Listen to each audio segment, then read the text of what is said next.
të nderuara poetesha të viseve të ndryshme shqiptare, të nderuar përfaqësues të institucioneve komunale, zonja dhe zotrinj dhe të gjithë ju dashamirë të fjalës së shkruar, mirë se erdhët në festivalin që tashmë është bërë simbol i qytetit tonë, simbol i ushtrisë. Mirë se erdhët në festivalin e 31 me radhë Takimet e poeteshave shqiptare 2013.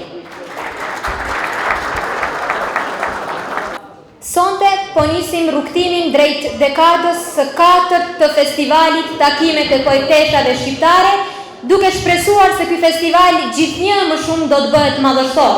Vushtriasit do të vazhdojnë të mbajnë atë të gjallë e juve secilin vit do t'ju kemi në mesin tonë. Mirë po, përpara se të dëgjojmë ne vargun e shkruar të poeteshave me cilat vargje besoj do të kënaqemi sonte, ashtu si që do rendi ftoj që para jush fjalën të marrë kryetari i komunës Bajramulaku do të bëj hapjen zyrtare të festivalit.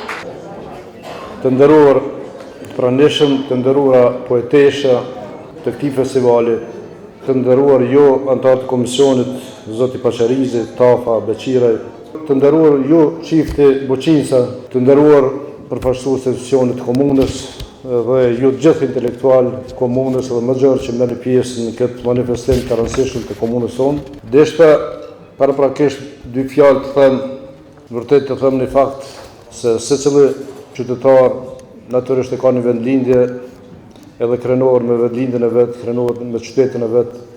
Edhe ne vushtriast vërtet krenuar me lashësinë e qytetit antik tonë, po jo vetëm qytetit, po edhe rrethinës antike që kena pas, gjithandej për plot trashëgimi kulturore sot është akoma të pa trajtuar, pa lumtuar.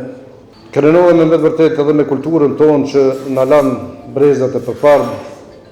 Po përmeni këtu të madhen Hasan Prishtina, që bërë aq shumë për qytetin tonë, që bërë aq shumë për komunën tonë, që bërë aq shumë për shqiptarinë, edhe për arsimin, edhe për kulturën. Krenohemi me burrat edhe gratë e komunës tonë, qytetit tonë, që dhanë aq shumë për lirinë që sot ne gëzojmë, janë ata shumë, kem shumë dëshmorë, unë po përmend këtu në këtë rast, vërtet që meritojnë shoqë e Azem Galisa, që krah për krah luftuan për këto ditë që natyrisht se gëzuan. Ne jemi krenar për shumë çka, ndërsa ne institucionet të komunës na mbetet që atë kulturë, atë trashëgimi që gjatë shekujve e kishëm të ngulfatur nga pushtues të ndryshëm, të japën frymë, të gjallënojnë. Këtë jena të mënu me bërë, këtë ja kena bërë atyne që angazhuan me rujt kulturën, me rujt traditën, atyne që dhanë jetën, atyne që dhanë gjakën për këtë liri që po gëzojmë ne sot. Ju të nderuara poetesha që po merrni pjesë në këtë ngjarje të rëndësishme, që tash që tha është e 31-ta me radhë, na keni nderuar shumë me prezencën e juaj, ju po e hjeshoni, po e madhështoni këtë manifestim, prandaj duke i ruar një qëndrim të këndshëm në emrin edhe të bashkëtorësimës Ganimetës, ju dëshiroj një qëndrim të këndshëm, po edhe shpallje të hapura këtë manifestim. Qëndroni mirë, flasim edhe. Faleminderit.